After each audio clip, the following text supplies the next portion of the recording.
আপনার পরিচয়টা? আসসালামু আলাইকুম, আমি শেজুর রহমান, মোগলাবাজার থানা শ্রমিক দলের সাধারণ সম্পাদক। রহমানুর রহিম, জাতীয়তাবাদী শ্রমিক দল দক্ষিণ সুরমা উপজেলার আজকে বিক্ষোভ সমাবেশের আমাদের জাতীয়তাবাদী শ্রমিক দল, পরিবহন শ্রমিক সহ বিভিন্ন সেক্টরের মানুষ এখানে উপস্থিত ছিলেন।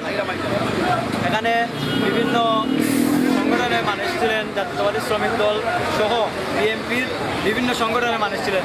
আমাদের এখান থেকে আজকে আলটিমেটাম এসেছে, আগামী 24 ঘন্টার ভিতরে যদি এই সন্ত্রাসীদেরকে ধরা না হয় তাহলে পরবর্তীতে আরও বড় ধরনের একটি এই কর্মসূচি দেওয়া হবে। বিশেষ করে আমাদের যে শ্রমিক দলের সদস্য সচিব সিলেট জেলা শাখা নুরুল ইসলাম ভাইয়ের উপরে যে অতর্কিত হামলা করা হয়েছে, সেই হামলার প্রতিবাদে আমাদের সিলেট জেলার আওতাধীন বিভিন্ন উপজেলার, থানার, ইউনিয়ন সহ সকল পর্যায়ের নেতৃবৃন্দ সবাই এই আন্দোলন কর্মসূচি করেছেন।